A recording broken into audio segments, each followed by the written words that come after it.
गुरु पुस्तकीय ज्ञान नहीं है। हर चीजें ग्रंथों में, पुस्तकों में लिखी हुई है, पर गुरु उनसे अलग है। गुरु अपना अनुभव से ज्ञान देता है। वो मेरे प्रेमियों, अनुभव ज्यादा महत्वपूर्ण है। शास्त्रों से ज्यादा अनुभव को महत्वपूर्ण माना गया। या भगवान शिव कहते हैं कि उमा कहूं मैं अनुभव अपना, सत्य हरि नाम जगत सब सपना। भगवान शिव ने यहाँ अनुभव को ज्यादा महत्वपूर्ण बताया। गुरु शिष्य को सही दिशा निर्देश देकर सत्य पर चलना सिखाता है। ऐसे गुरु को भगवान का स्वरूप मानकर उनके चरण कमलों में पूजा करनी चाहिए। मानस में फिर गोस्वामी जी लिखते हैं कि गुरुपद नख गण मन ज्योति, सुमृत दिव्य दृष्टि ही होती। जिस मार्ग पर चलने से संसार की उपलब्धियां होती हैं, उस मार्ग पर चलने से परमात्मा की प्राप्ति नहीं होती। दोनों मार्ग अलग हैं। अगर संसार में आपको कुछ प्राप्त करना है तो आंखें खोलकर चलना पड़ेगा, और भगवान से प्राप्त करना है तो आंखें बंद करनी पड़ेगी। दोनों का मार्ग अलग अलग है। भगवान को पाना है तो आंख बंद करनी पड़ेगी, संसार में पाना है तो आंख खोलनी पड़ेगी। दोनों के रास्ते अलग अलग हैं। संसार में व्यक्ति धन मान प्रतिष्ठा प्राप्त करने के लिए ही छल कपट चोरी पाप कर्म करता है। इन सबका कारण विषय वासना भोग की प्रवृत्ति होती है। पर सबसे छुटकारा पाने के लिए गुरु की शरण स्वीकार करनी चाहिए। पर मेरे प्रेमियों, कब मिलेंगे भगवान, कब मिलेंगे गुरु, कब मिलेंगे? भगवान अपने श्रीमुख से कहते हैं कि निर्मल मन जन सो मोहि पावा, मोह कपट छल छिद्रन भावा। जब हमारा मन निर्मल होगा, गुरु के सामने शिष्य को पूर्ण मर्यादा का पालन करना चाहिए। ये शिष्य के कर्तव्य है। गुरु को कभी उनके कथन पर राय नहीं देनी चाहिए, ना ही कोई टिप्पणी करनी चाहिए, ना गुरु के वचनों पर शंका करनी चाहिए। गुरु से जिज्ञासा की जा सकती है। अगर आपके मन में कोई जिज्ञासा है, सवाल है, वो आप अपने गुरु से पूछ सकते हैं।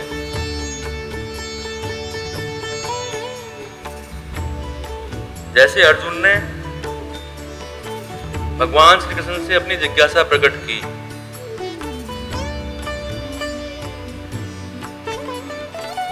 गुरु का शरीर इतना महत्वपूर्ण नहीं है जितना उनका ज्ञान महत्वपूर्ण है। गुरु कैसा होना चाहिए, कितना पढ़ा लिखा होना चाहिए, कितनी उम्र होनी चाहिए, सब कोई पैमाना नहीं शास्त्रों में दिया।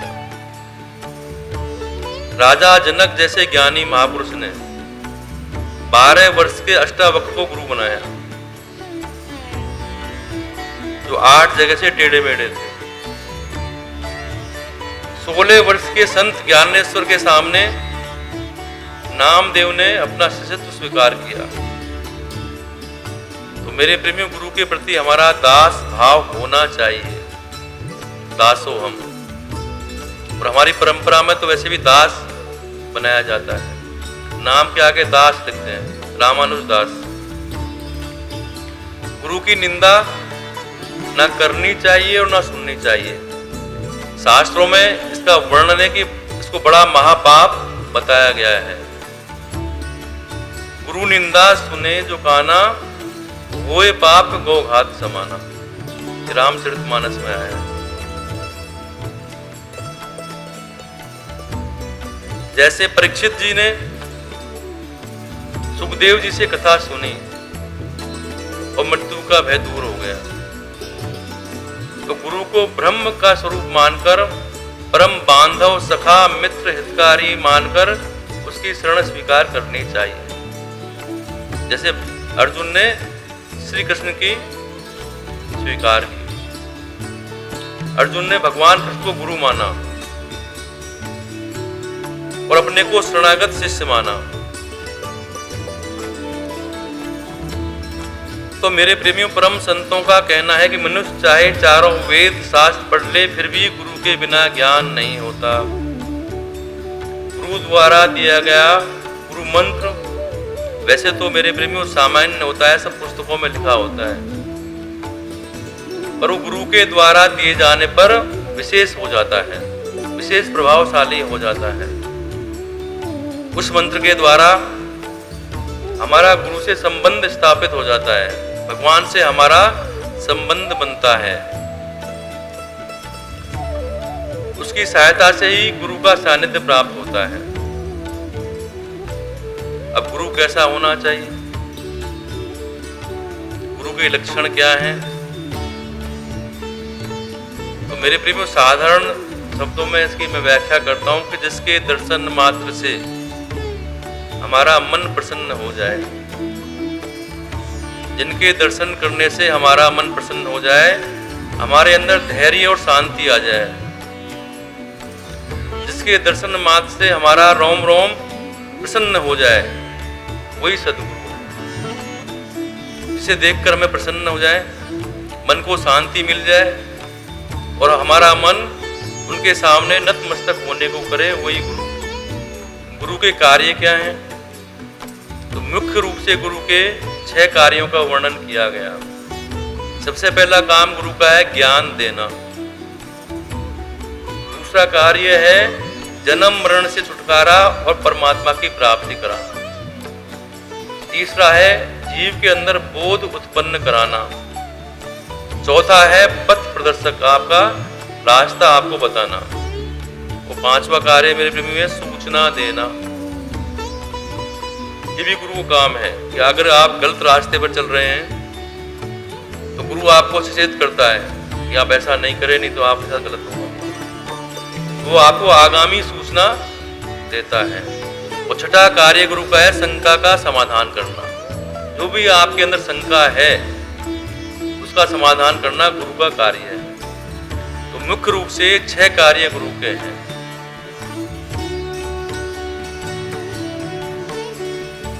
हम लोग मंदिरों में जाते हैं, गुरुओं के यहाँ जाते हैं, दिन रात हर रोज चक्कर लगाते हैं कि वहां से कुछ प्राप्त हो जाए, और साथ में हम अनुचित पाप कर्म भी करते रहते हैं। और गुरु के सामने जाकर हम झूठ बोल देते हैं और गुरु से कहते हैं कि गुरु जी आप तो अंतर्यामी।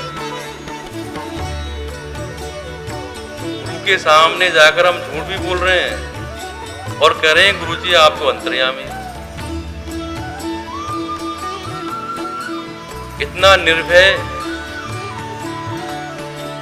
ये जीव पाप करने में है मेरे प्रिय। उसको भय नहीं लगता कि हम गलत काम कर रहे हैं।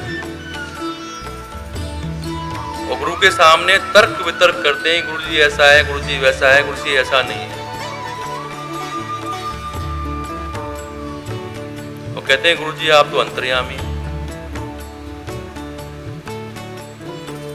गुरु जी के सामने ही झूठ बोलते रहेंगे, अपनी सफाई देने के लिए झूठ बोल देते हैं। मेरे प्रेमियों, गुरु आपके अंदर कोई दोष बतावे तो चुपचाप मान लेना चाहिए। वो आपके हित के लिए बोलते हैं, आपके कल्याण के लिए बोलते हैं।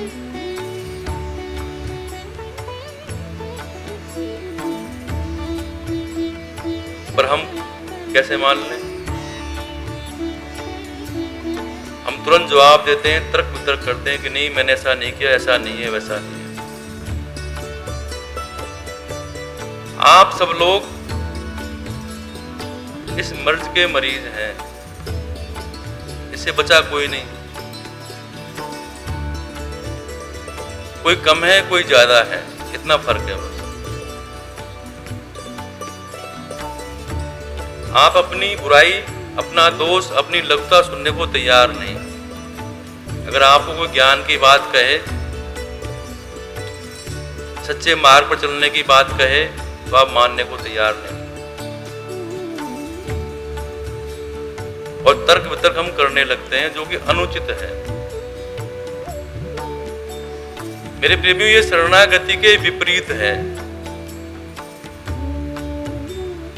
ये नाम अपराध है। यही हमें आगे बढ़ने से रोकता है। और जिस दिन ये सौभाग्य प्राप्त हो जाए मेरे प्रेमियों, ये बुद्धि में आ जाए कि मैं गुरु के अपराध बताने पर, निंदा करने पर उनका एहसान मानूंगा कि उन्होंने मुझे सही मार्ग दिखाया। इसका मतलब गुरु की निगाह हम पर है, वो हमारा कल्याण चाहते हैं, इसलिए गुरु ने बात बोली। और हम खुश हो जाएं कि गुरु हमारा कल्याण करने वाला है। पर हम बाहर से ना अंदर से चुप नहीं रहते। अपने को निर्दोष साबित करने का कोशिश करते हैं कि हम अपने आप को निर्दोष साबित करें। ये रोग सबके अंदर है। मेरे प्रेमियों, दोष बताने पर चुप रहना सीखो। जैसे शिक्षक विद्यार्थी से कोई बात कहता है तो विद्यार्थी कहता है यस सर। ऐसे ही शिष्य को गुरु कोई बात बोले तो उसे स्वीकार कर लेनी चाहिए। मान लो, हमारी बुद्धि नहीं समझती, पर गुरु समझता है। वो आपका भविष्य जानता है। आप सिर्फ वर्तमान सोचते हो। आपको केवल वर्तमान का पता है, भविष्य का नहीं। पर गुरु को आपके भविष्य का भी पता है। पर आप, गुरु आपको कुछ कहे तो आप कहोगे गुरु जी हमने तो कोई अपराध किया है नहीं, हमें क्यों डांट रहे हो। मेरे प्रेमियों, गुरु की प्रत्येक आज्ञा पर तर्क वितर्क नहीं करना चाहिए। हम वर्तमान को नहीं देखें, तभी हमारा कल्याण होगा। इसलिए गुरु के वचनों पर हमें विश्वास करना चाहिए।